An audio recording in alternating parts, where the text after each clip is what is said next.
Have you ever had that strange feeling that something's wrong, but you just can't explain what it is? Like everything seems normal on the outside, but deep down, something is slowly hurting you? Maybe you're experiencing a kind of abuse that leaves no visible marks, but can destroy you from the inside. Silent emotional abuse. It often comes from the people we love the most. Sometimes, it's an adult child who says they care about you, but constantly makes you feel guilty. Other times, it's a partner who corrects your every word, for your own good. If you've been feeling guilty for speaking up, confused when trying to explain yourself, or exhausted from always trying to please, maybe the problem isn't you. And what if I told you this is more common than you think? If any of this feels familiar, stay with me. This video might change the way you see yourself and how you protect your heart. Silent emotional abuse is a wound that grows in the dark. It doesn't shout, push, or break things, but little by little, it breaks you on the inside. And the most dangerous part? It often happens inside your own home, coming from the people you deeply love, children, husbands, close relatives. That's why today, we're going to talk about something many women avoid out of shame, guilt, or fear of not being understood. But it's something that urgently needs to be acknowledged. This video is a warning, but it's also a hug. Especially for you, a woman over 60, who has taken care of so many, but may have forgotten to take care of yourself. Here, there's no judgment, only clarity, compassion, and guidance. In the next few minutes, we'll explore how silent emotional abuse works, why it's so hard to recognize, which signs deserve your attention, and most importantly, how you can start protecting yourself. Because you deserve to live in peace. And that right has no age limit. Now that you know why this conversation matters so much, let's understand what this kind of abuse really is, and why it can happen even when everything seems normal. Silent emotional abuse happens when someone hurts you on the inside. Without raising their voice, without making a scene, without leaving bruises. It's a subtle, ongoing form of disrespect, manipulation, and control. And because it's so invisible, it often goes unnoticed, even by the person suffering from it. Unlike a one-time argument or a moment of conflict, emotional abuse is repetitive. It lives in the words, the silences, the looks. It's that constant criticism disguised as honesty. The control masked as concern. The guilt you feel just for thinking differently. It might come from a partner who never yells, but tears you down every single day. From an adult child who decides everything for you, as if you no longer know how to live your own life. From family members who make you feel like a burden, even when you're just existing. Maybe you've asked yourself, am I just being too sensitive? Maybe they really do mean well. Is this all in my head? No, it's not in your head. Those doubts are part of the effect of emotional abuse. The person who's hurting you doesn't want you to see what's happening. So they twist your words, manipulate your feelings, and make you question yourself constantly. This kind of abuse can go on for years. And the longer it lasts, the harder it becomes to recognize, because it turns into routine, into normal. But the fact that it's quiet doesn't make it less destructive. On the contrary, it slowly eats away at your self-esteem, your identity, your ability to trust yourself. Recognizing emotional abuse is the first step toward breaking free. Naming what's happening is an act of courage, a powerful expression of self-love. Now that you understand what this type of abuse looks like, let's look at real-life examples. Everyday situations that, at first glance, seem harmless, but hide deep emotional wounds. Silent emotional abuse rarely starts with something dramatic. It sneaks into the small details of daily life, casual conversations, small gestures, subtle tones. And that's why many women spend years without realizing what's really going on. Picture this. You decide to go out with a friend, and your son says, "At your age, you really think you still have time for that kind of nonsense?" Or maybe your partner says, with a half smile, "If I didn't take care of everything around here, you wouldn't even know where to start." It might sound like a one-off comment, but when this kind of thing becomes routine, something inside you changes. You begin to stay quiet. You shrink. You start doubting your own abilities. Another common example, guilt. You say you're tired, and the response is, "Oh sure, while I'm doing everything around here, you want to rest, huh?" Or, "After everything I've done for you, this is how you treat me?" These aren't just complaints. They're control tactics. They flip the script, making you feel like the bad guy, even when you're just trying to exist with dignity. And what about the silence? That cold silence that shows up when you disagree with something. The indifference, the withdrawal. You feel like you're constantly walking on eggshells, afraid of saying the wrong thing or upsetting someone. That's abuse too. Another scenario. You make a simple decision, like moving a piece of furniture, and here, "You didn't even ask me?" You act like you're all alone in this world. The hidden message is clear. You have no autonomy. Every choice needs approval. That slowly chips away at your freedom. These situations may seem small, but added up over days, months, and years, they create a toxic environment. A relationship where you stop being yourself. And the worst part? Often, the person who's doing this kind of harm says they're doing it out of love. But love that diminishes you, silences you, hurts you, that's not love. It's control disguised as care.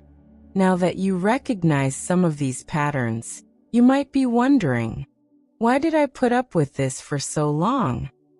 Let's take a deeper look at why so many mature women, strong, smart women, end up becoming easy targets for this kind of abuse.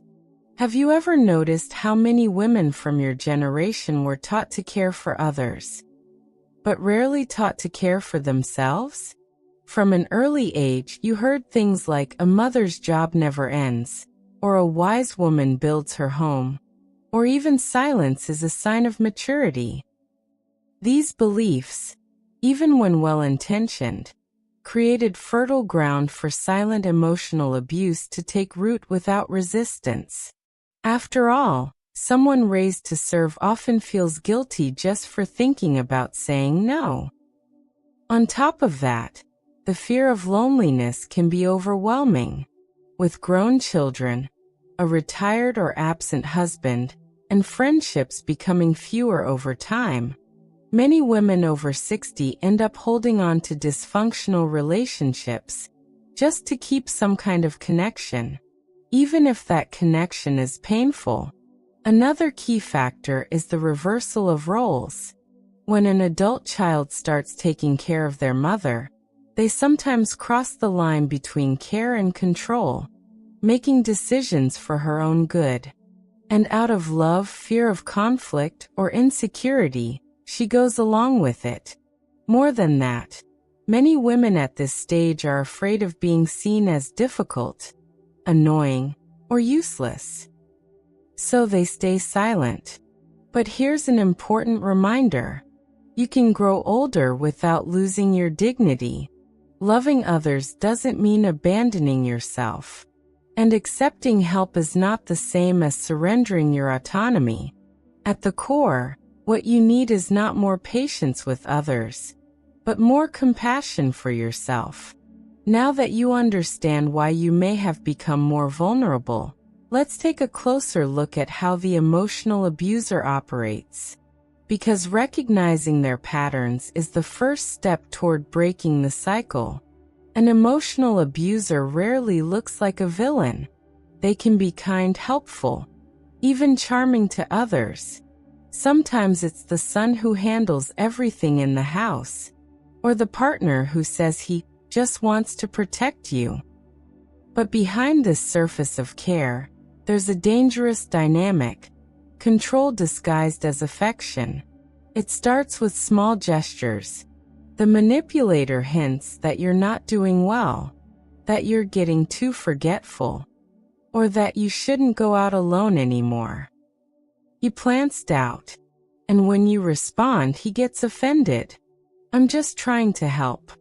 Why are you being so ungrateful? This game of flipping the blame is one of the main tools of abuse.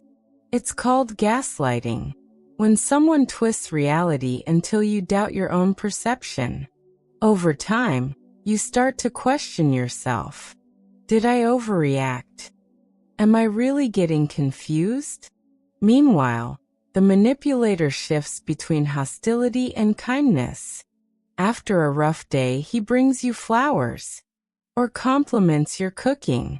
This cycle of tension and relief makes you cling to the good moments, believing it's not that bad. It's like walking in circles. The argument, the apology, the promise to change, the next attack. And with each loop, your resistance wears down. You begin to believe that this is just how things are. Another common tactic is isolation. The manipulator starts criticizing your friends, makes outings difficult, makes you feel guilty for doing things just for yourself. Little by little, he becomes your only point of support, and also your main source of pain. It's a hug that traps you, a kind of care that suffocates. But recognizing these patterns is the first step to interrupting the cycle, because the more you understand what's happening, the less power it has over you. And now that you know how silent abuse operates, let's talk about what it causes. Because the damage doesn't always show in the mirror, but your body and mind feel it, even in silence.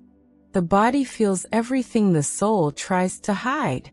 And when you live under constant emotional pressure, even silent, it starts to show up in ways that seem unrelated, but aren't. Anxiety creeps in slowly. First, it's that tightness in your chest for no clear reason. Then sleepless nights, constant fatigue, irritability over small things.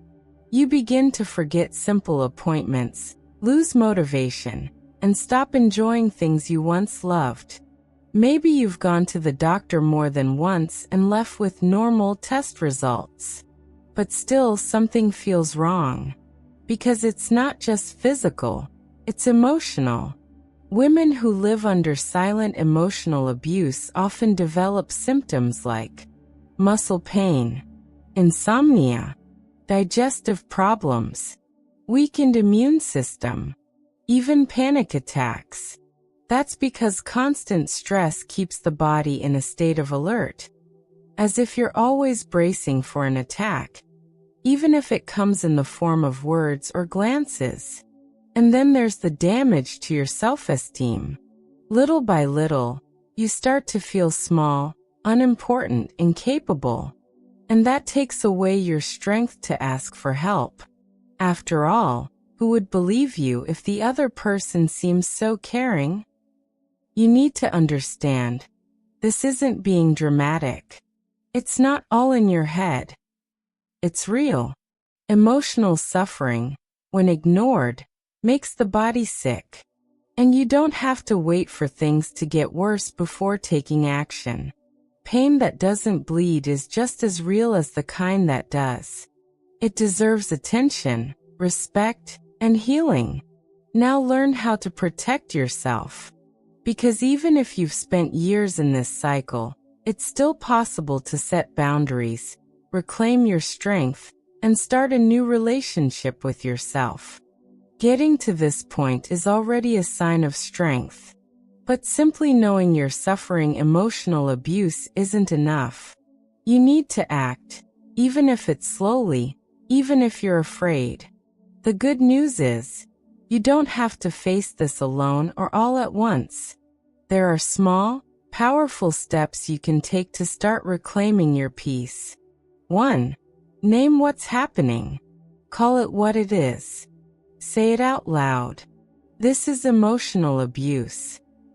Recognizing it isn't an exaggeration or betrayal, it's clarity.